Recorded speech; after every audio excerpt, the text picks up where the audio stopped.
The air in the Fairview Trails Community Clubhouse was thick with the scent of stale coffee and weaponized politeness. Michael Granger stood at the flimsy lectern, his 5-minute allotment bleeding away on a large digital timer projected onto the screen behind him. He felt a familiar, cold stillness settle in his gut, the same feeling he'd had before every complex logistical move in his 30-year military career. The moment before the pieces began to shift.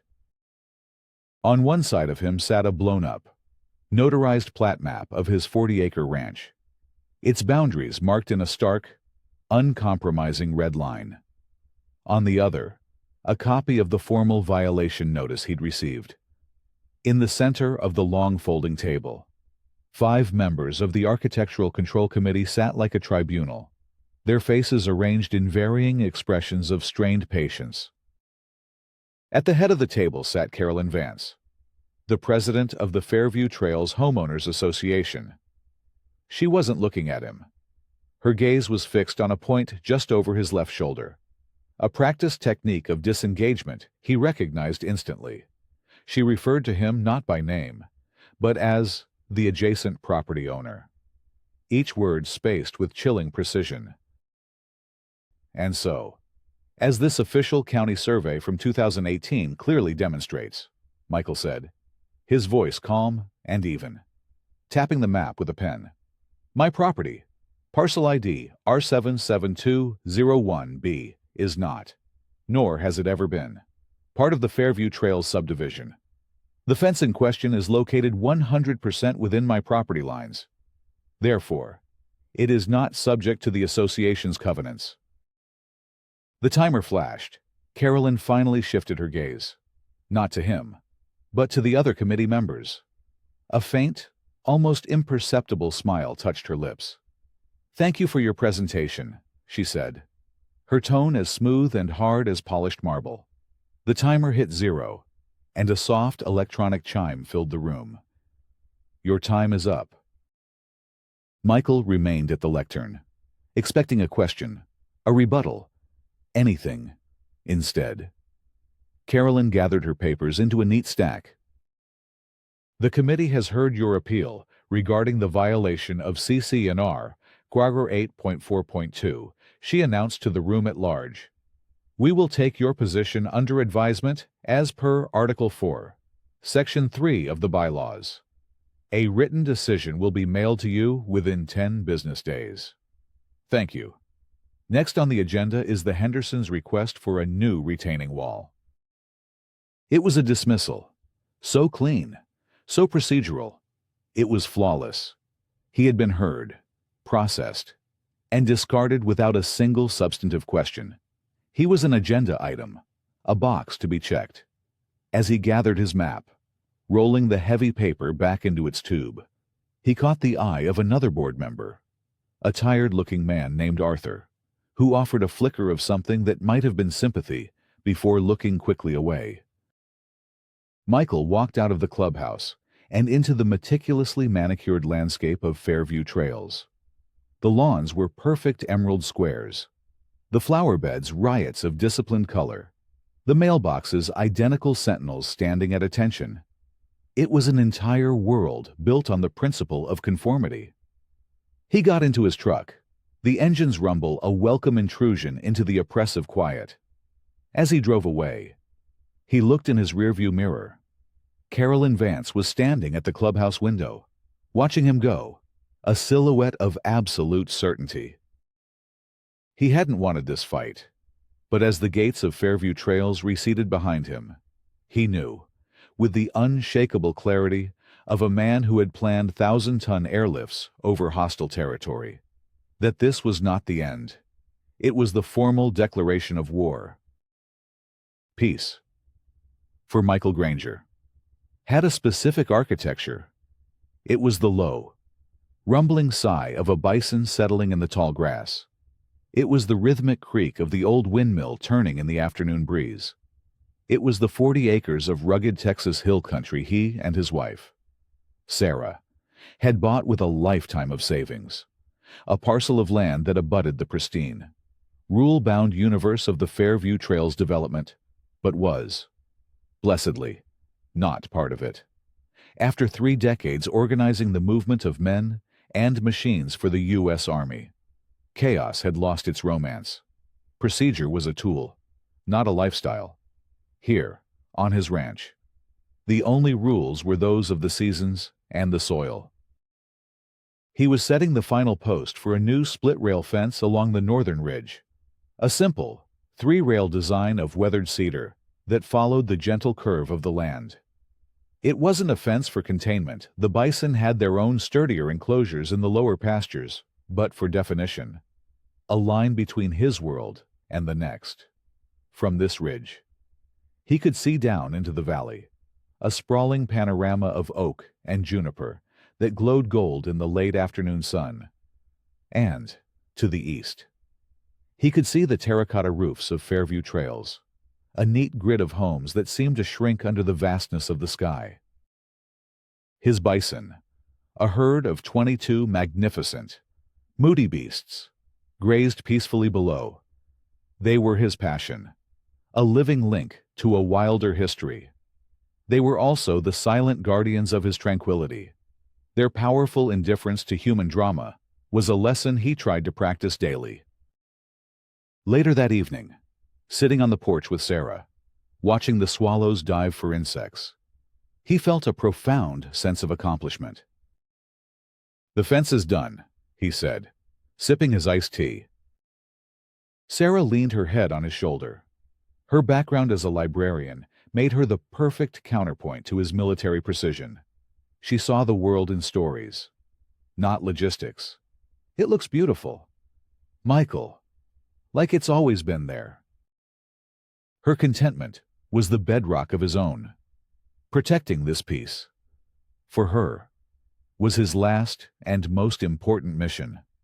That was why the email, when it arrived the next day, felt like such a violation. It was from Pinnacle Management, the company that ran Fairview Trails. The subject line read, "Courtesy Notice Potential, CC&R Guideline Infraction." "What is it?" Sarah asked, seeing the look on his face as he read it from his laptop at the kitchen table. "It's from the HOA next door," he said, his brow furrowed. "They're saying my new fence might be a problem." He read it aloud. "Dear property owner, at parcel R77201B. This friendly courtesy notice is to inform you that a new fence structure recently erected on the ridge of your property may potentially obstruct the view corridor easement, as defined in the Fairview Trails Master Deed. As this view is a protected amenity for all members of our community, we ask that you please review the attached CC&R section and contact our office to discuss a potential resolution." Sarah's expression tightened. "But we're not in the HOA. I've heard stories about them from Mara. They're aggressive." Mara Jennings, their nearest neighbor within Fairview Trails, was a kind, quiet woman who sold honey from her backyard hives. She'd hinted before at the community's political tensions. "It's a mistake," Michael said. Though the phrase view corridor easement had snagged in his mind, he'd read every word of his own deed and title report. There was no such restriction on his parcel. "They've probably got their maps wrong. I'll just email them back. Clarify my property isn't part of their association, and that will be the end of it." He typed a polite, concise reply. He explained that his land was legally separate, attached a digital copy of his survey map for their convenience, and wished them a good day. He hit send and closed the laptop, confident that a simple application of fact would resolve the issue. Logic, after all, was the universal solvent for misunderstandings. He was wrong. Misunderstanding was not the problem. The problem was that he had built his fence on Carolyn Vance's horizon, and she considered that horizon her property. A week passed.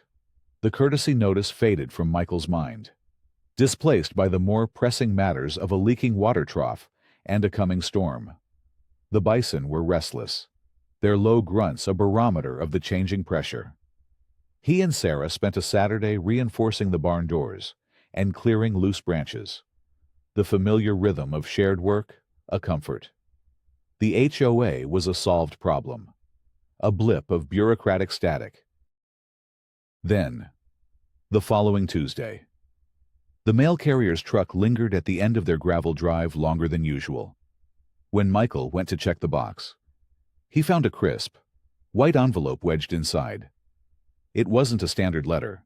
It was a certified mail receipt. The green slip a stark, official flag against the rustic wood of his mailbox post. He signed for it, a knot of unease tightening in his stomach. The return address was Pinnacle Management. Inside was a single, heavy sheet of paper. Fairview Trails, Homeowners Association, Inc. Formal Notice of Violation. The tone was no longer friendly. The polite corporate language had been stripped away, replaced by the cold, unyielding syntax of enforcement.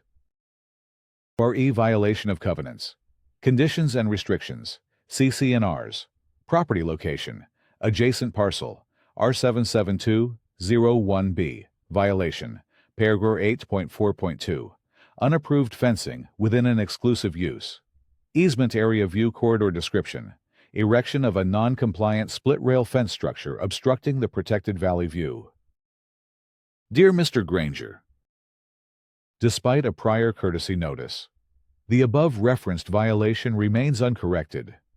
As per the governing documents of the Fairview Trails, HOA, the view corridor easement, recorded in the Master Deed, Vol. 345, page 88, Travis County Records, grants exclusive use and control over the visual landscape to the association. You are hereby assessed an initial fine of $100. This fine is due within 15 days of the date of this notice. Furthermore, a fine of $25 per day will accrue for each day the violation persists. To cure this violation, you must remove the unapproved fence immediately.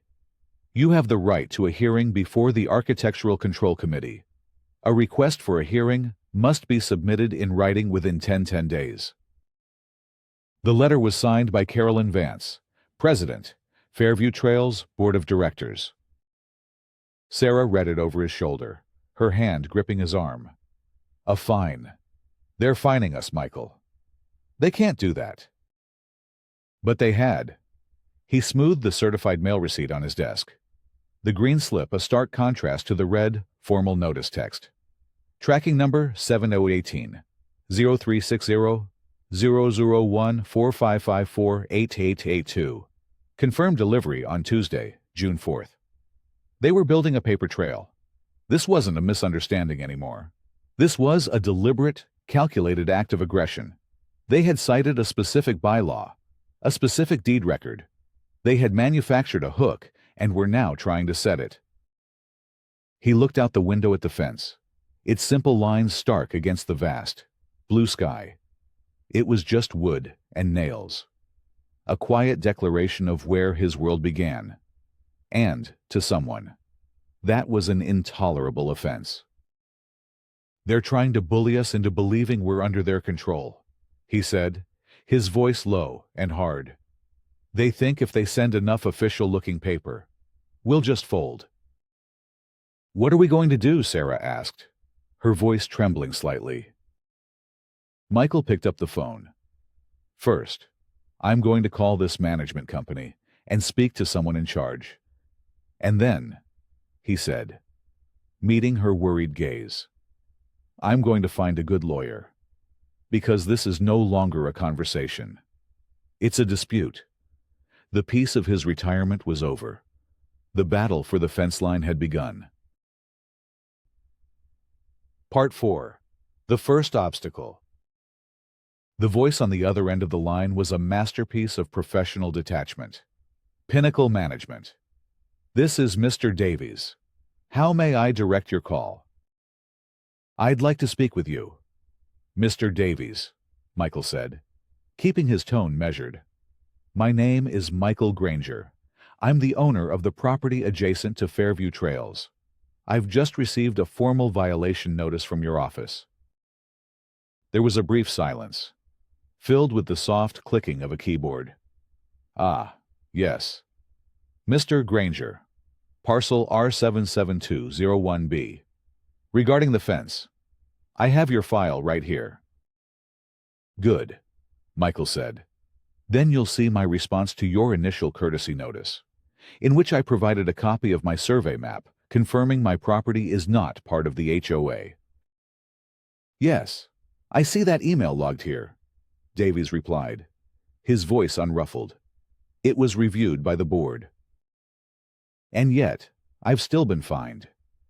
Can you please explain the basis for this, since your own documents clearly define the HOA's jurisdiction as including only member properties?"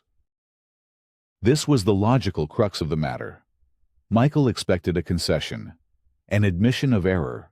Instead, he got the first taste of the procedural labyrinth he was being forced into. "Mr. Granger," Davies said, his tone shifting into one of practiced, patronizing explanation, "the violation is not about your property being in the association, but about its impact on the association. The view corridor easement, as cited, is a deed restriction that predates your ownership. The board's position is that this easement grants them regulatory authority over any structure that affects the view, regardless of where that structure is physically located." It was a brilliant, insidious piece of legalistic maneuvering. They were claiming the air above his land was their common area. "That's a novel interpretation of property law." "Mr. Davies," Michael said, his knuckles white on the receiver, "I'd like to escalate this to the board directly. I want to speak with Carolyn Vance." The stonewall went up. "I'm afraid that's not possible. Sir, all communication with the board regarding violations must go through the proper channels. It's a matter of procedure, to ensure fairness and consistency for everyone." "Fairness? You're fining a non-member for a fence on his own land. There's nothing fair about it." "I understand your frustration," Davies said, a phrase Michael was beginning to realize meant "I do not care about your frustration." However, once a formal notice is sent, the process must be followed. Your option at this stage, as outlined in the letter, is to submit a written request for a hearing before the Architectural Control Committee. They will review your case. Michael was trapped. Davies had constructed the conversation so that any deviation from the HOA's script seemed not just improper, but impossible. He couldn't go over Davies' head. He couldn't have a rational conversation. He was being forced to legitimize their claim by participating in their process. If he wanted to fight, he had to do it on their turf, by their rules. "So, to be clear," Michael said slowly, "my only recourse is to appeal to the same committee that issued the violation in the first place." "That is the process." "Yes," Davies confirmed. "You have 8 days remaining to submit your request in writing. I can email you the appropriate form." "Thank you, Mr. Davies. You've been very clear." He hung up the phone, a cold fury settling in his chest. This was a closed loop, a system designed to exhaust and overwhelm. They weren't interested in facts. They were interested in compliance. They had built a fortress of bylaws and procedures. And he was on the outside, with nothing but a survey map and a righteous sense of anger. "What did he say?" Sarah asked, coming into his office. "He said we have to play their game," Michael replied, turning to his computer. He pulled up a search engine and typed "real estate litigation attorneys, Travis County." The time for polite emails was over. It was time to find a professional who knew how to dismantle a fortress. Elena Ramirez was not what Michael had expected. She was a young, whip-smart paralegal who worked for a small, tenacious law firm in Austin that specialized in property disputes. She didn't have a corner office. She had a cubicle overflowing with dusty binders and county plat maps. She loved digging through archives, and her eyes lit up when Michael explained the situation. A view easement applied to an external, non-member parcel? That's ambitious, she said, a small smile playing on her lips. I love it. They're being creative. Let's see how creative we can be. While they formally requested the ACC, hearing a necessary procedural step, Elena began her deep dive. The daily fines of $25 were beginning to accumulate. The total was now over $300. It wasn't the money that bothered Michael. It was the principle. It was a debt he didn't owe, a stain on his otherwise perfect record of self-sufficiency. Elena's first stop was the Travis County Recorder's Office, a place that smelled of old paper and bureaucratic permanence. She spent a day pulling the original master deed for Fairview Trails from 1978. Okay, the easement language is definitely in here, she reported to Michael over the phone, the sound of pages turning in the background. It's in Article 5. It's also vague as hell, which is what they're banking on. It just says, an unobstructed view of the valley shall be preserved. It doesn't precisely define the corridor's boundaries or explicitly mention non-subdivision parcels. So it's their word against ours, Michael said, frustrated. For now. But vague language can be challenged. What's more interesting is what's not here. The HOA is using a developer's preliminary marketing map from 1977 in their violation notice. The one that shows a big, undefined scenic preservation area where your ranch is. But I've pulled the final, legally recorded plat map from 1979. Your parcel is clearly and distinctly outlined as unplatted agricultural land, not subject to covenants. They're using an invalid document as their primary evidence. This was the first real crack in their armor. They were building their case on a foundation of obsolete paperwork. Next, Elena turned her attention to the HOA itself. She went online to the Fairview Trails community portal, where board meeting minutes were posted for residents. This is interesting, she said a few days later, screen sharing with Michael from her office. I'm looking at the public minutes for the last 6 months. Look here. The March 12th board meeting. Michael leaned closer to his monitor. The agenda was typical HOA business pool maintenance contracts, holiday decoration rules. Then he saw the section for new business. There was a single agenda item, followed by a large, blacked-out rectangle. Beside it, a single, infuriating note redacted, pending legal review. What the hell is that? Michael asked. That is a board hiding something, Elena said, her voice sharp with excitement. Public minutes can be redacted for legitimate reasons, like discussing specific resident accounts or pending litigation. But redacting an entire motion under new business from 3 months ago, that's not standard procedure. That's a smokescreen. They were planning something, and they don't want anyone to know what it was. The agenda for the June 12th board meeting, the hearing they had been forced into, was now posted under new business. It listed hearing for parcel ID R77201B. His property was now an agenda item, a formal piece of their bureaucratic machinery. The daily fines ticked past $500. A second certified letter arrived. This one a notice of delinquent account. The paper trail was growing longer, the language more severe. Sarah's anxiety was a constant, low hum in their quiet house. Is this fight worth our peace? She asked one evening, her voice laced with exhaustion. They have endless resources. Their lawyer is paid for by homeowner dues. We just have us. Michael looked at her. Then, out at the dark silhouette of the ridge where his fence stood like a quiet sentinel. They're counting on that. Sarah. They're counting on us getting tired. We can't let them win by attrition. We have to find out what's in that black box. He knew Elena was already working on it, calling old contacts, looking for former board members, anyone who might know what Carolyn Vance had proposed in that secret March meeting. The fence was no longer the issue. The real fight was about the secret behind that redaction. The breakthrough came from an unlikely source, a disgruntled former board member who had resigned in April.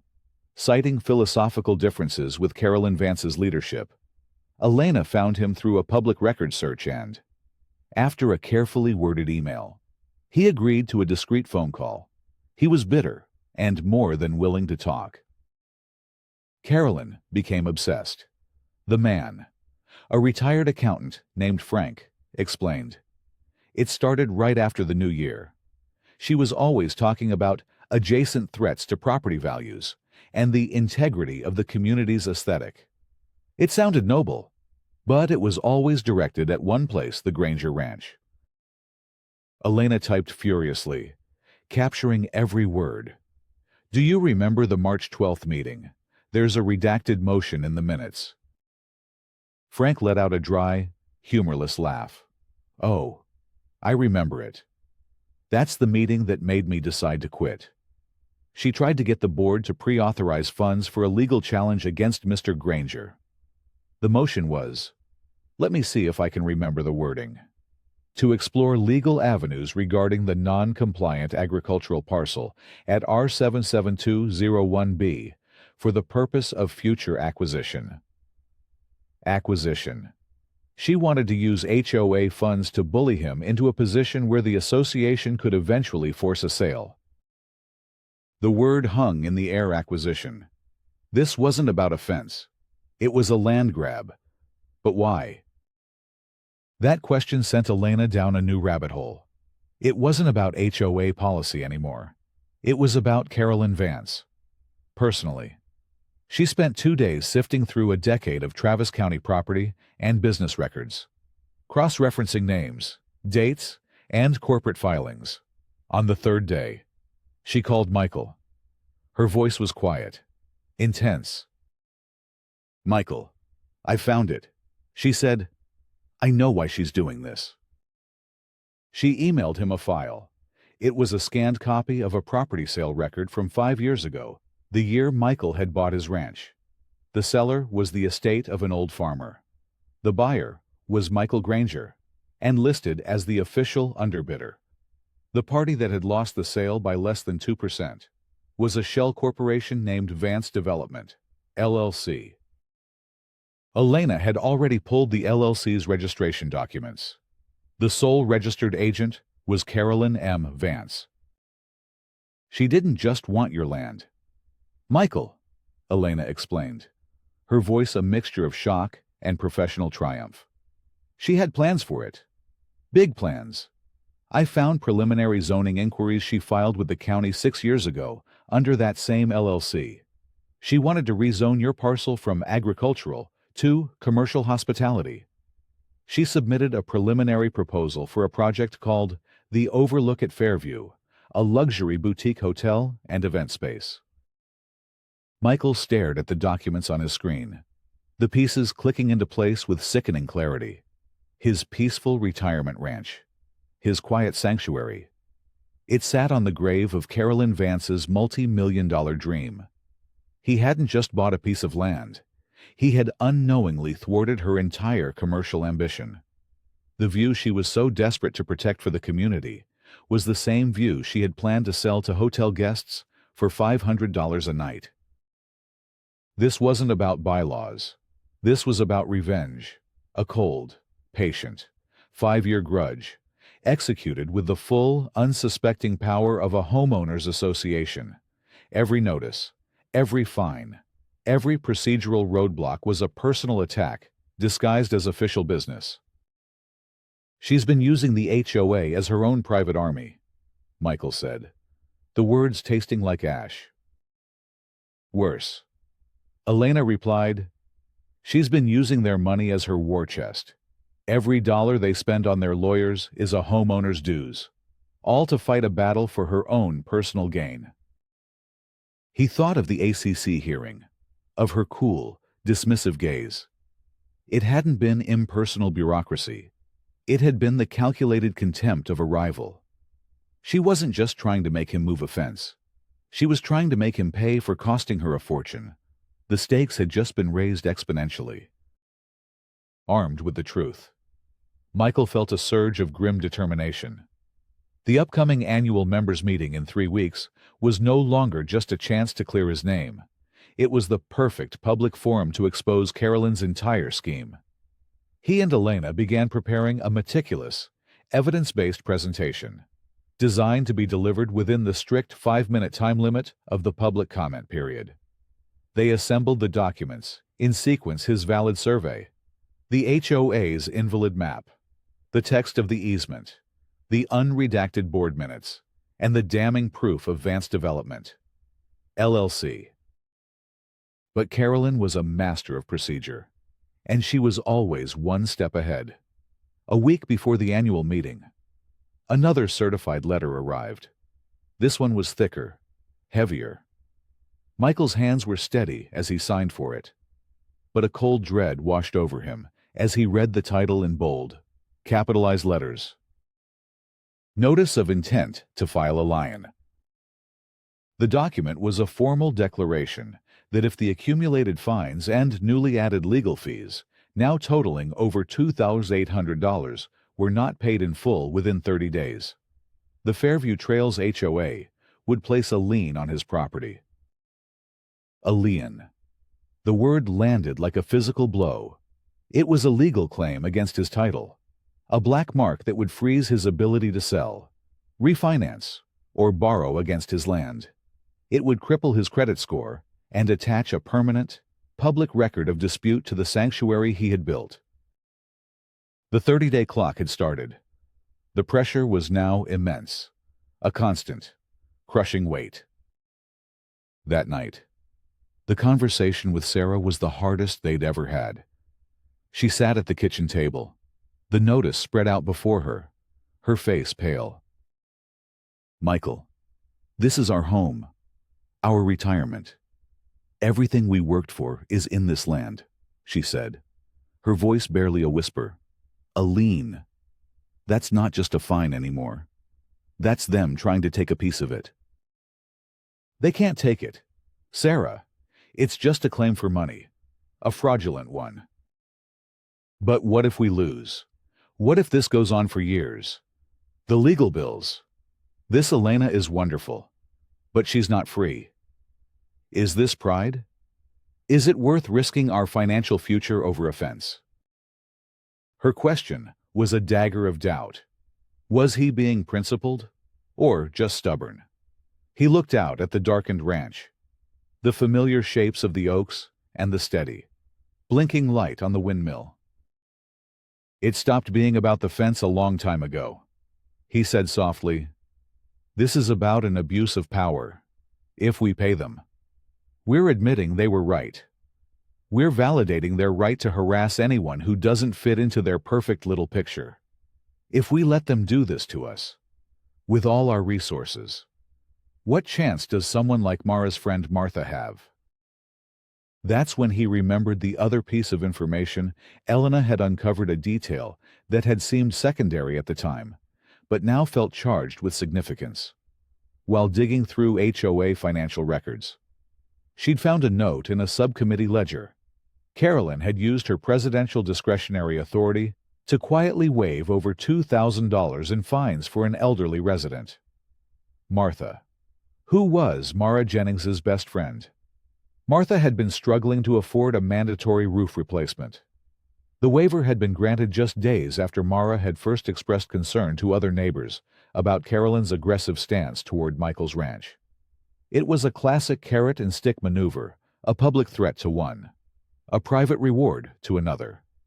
It was how Carolyn maintained control, not just with fear, but with strategic, manipulative acts of kindness.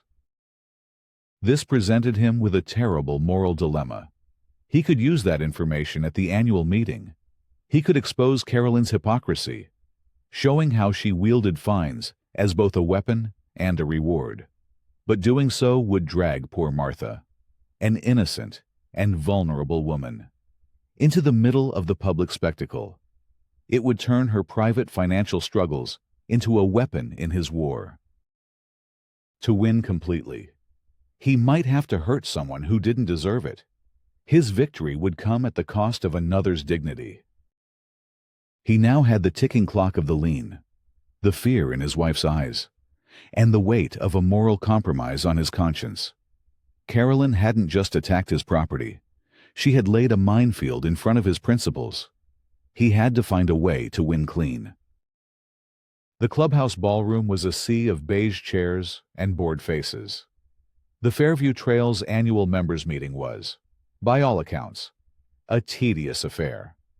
Homeowners half listened to a droning treasurer's report, their minds on grocery lists and soccer practices. On a large screen at the front of the room, a PowerPoint presentation clicked by, showing pie charts of landscaping expenses and reserve fund allocations. Beside the presentation, a small digital clock was displayed 7:48 p.m. The public comment period was last on the agenda. Michael sat in the back row with Sarah, a single manila folder resting on his lap. He was calm.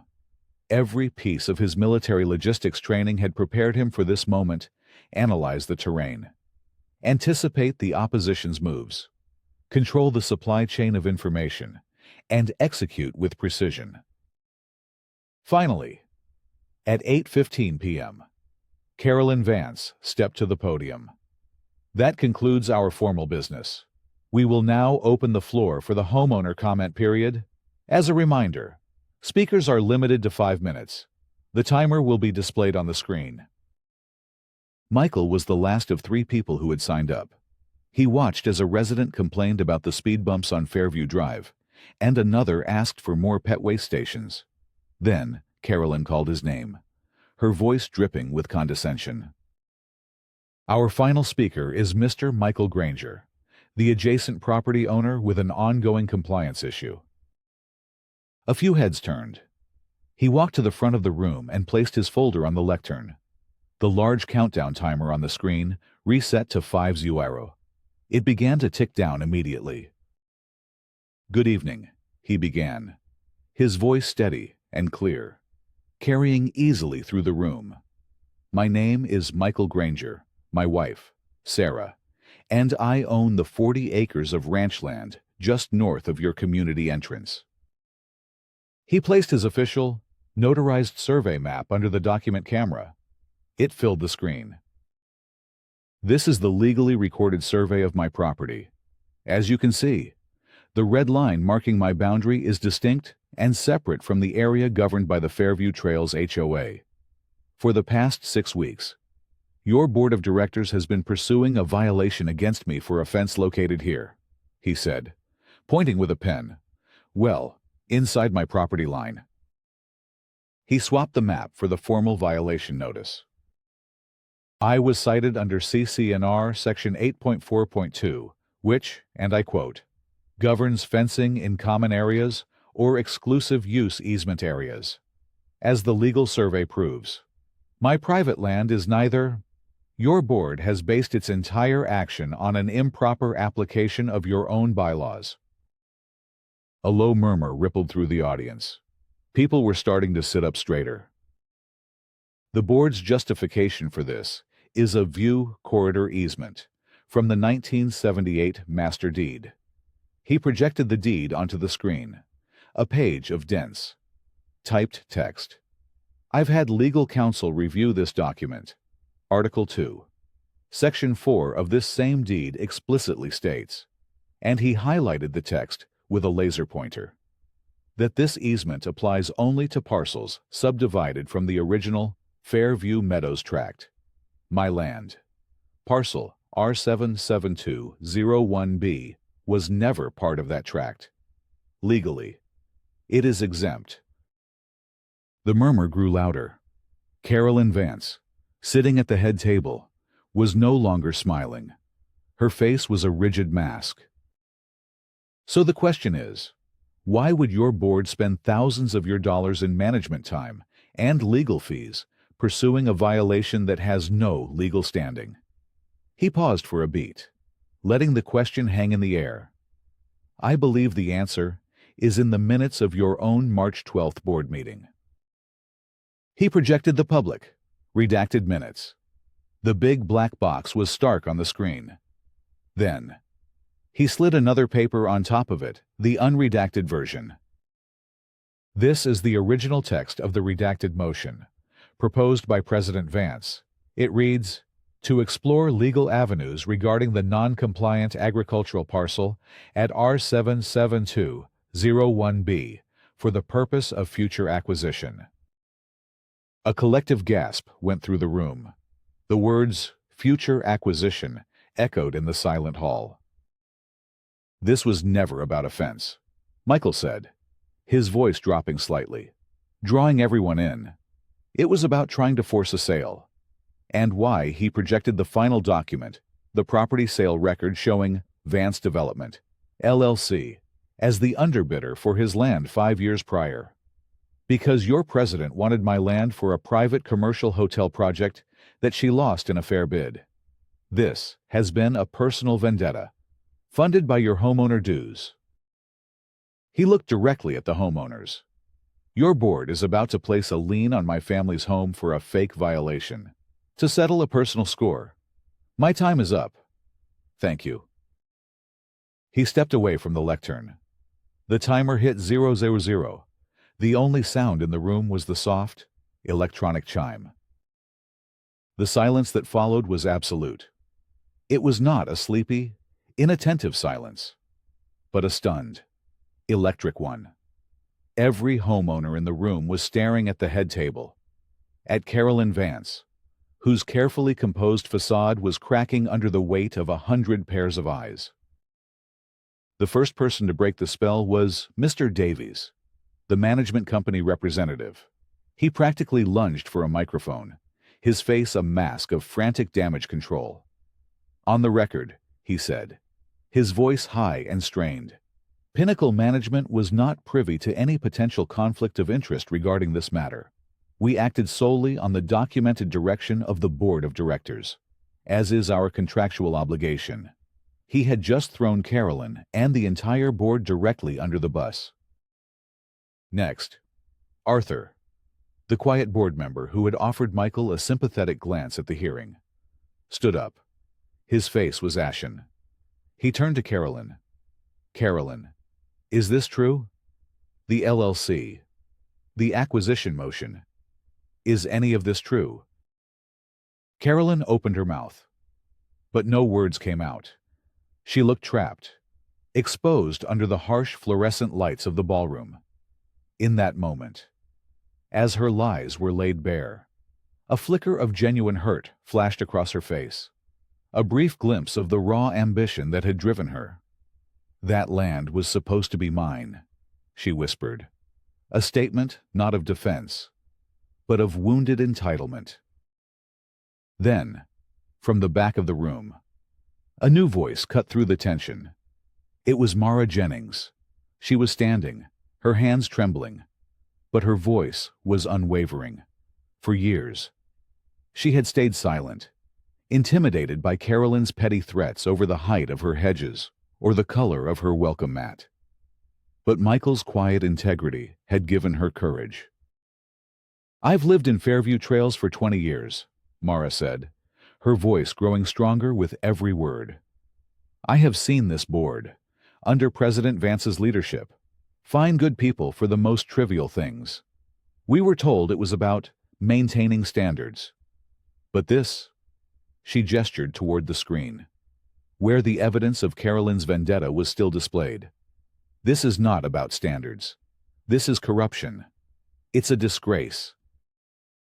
She took a deep breath, her gaze sweeping across her neighbors. "I call for an immediate vote of no confidence in President Carolyn Vance." A wave of applause and shouts of "seconded" erupted through the room. The procedural order of the meeting shattered. The other board members looked at each other in a panic, their authority dissolving in real time. The homeowners were no longer a passive audience. They were an angry populace that had just discovered their trust, and their money had been profoundly betrayed. The meticulously constructed world of Carolyn Vance had just collapsed. The vote was chaotic. A show of hands called for by a flustered board treasurer. It was nearly unanimous. Carolyn Vance was removed from the board, effective immediately. She gathered her purse and walked out of the ballroom without another word, her exit swallowed by the rising tide of homeowner anger. The remaining board members, led by a visibly shaken Arthur, moved quickly to stanch the bleeding. Their first motion, passed in a matter of seconds, was to formally and publicly rescind all violation notices, fines, fees, and the threat of lien against Michael Granger. Their second was to issue a formal apology. Michael watched it all unfold, a sense of quiet vindication washing over him. He had not needed to reveal the story of the waived fines for Mara's friend, Martha. He had won without causing collateral damage, his principles intact. His victory was clean. As the meeting devolved into arguments about interim leadership, Michael stepped back to the podium.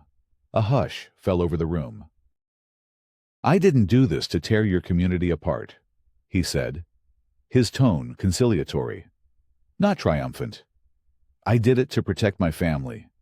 But this process has revealed a serious problem. Disputes between homeowners and the board happen. But you shouldn't have to mortgage your future or hire a legal team to fight a simple bylaw misunderstanding." He looked at the weary faces of his new, accidental allies. "I propose the board take the money they would have spent pursuing me and use it to establish a community resolution fund, an independently audited fund that can provide financial aid for homeowners who need to seek mediation or legal clarification for legitimate disputes with the association. Make the process fair, not just powerful." It was a brilliant pivot from retribution to reform. A wave of heartfelt applause confirmed the community's support. Then came the final surprise. Mr. Davies, seeing a golden opportunity to salvage his company's lucrative management contract and rebrand Pinnacle Management as a community partner, once again grabbed the microphone. Fairview Trails deserves a management company that supports transparency and fairness, he announced grandly. On behalf of Pinnacle Management, we would be honored to show our commitment to this new direction by making the first donation of $5,000 to the Community Resolution Fund. The new de facto board president, Arthur, gratefully accepted. The tide had fully turned. As the meeting finally adjourned, Michael and Sarah walked out into the cool night air. The manicured perfection of Fairview Trails looked different now, less oppressive. A few homeowners stopped him, shaking his hand, thanking him. Mara gave Sarah a tight hug. They drove home in comfortable silence, leaving the lights of the clubhouse behind. As they turned onto their own gravel drive, the headlights swept across the simple, split-rail fence on the ridge. It stood unchanged, a quiet line of cedar against the vast, starry sky. His bison were dark, sleeping shapes in the pasture, their powerful presence a source of deep, abiding calm. The war was over. Michael had not only defended his own hard-won peace, he had inadvertently fortified an entire community, reminding them that the strongest fences are not built of wood or rules, but of integrity.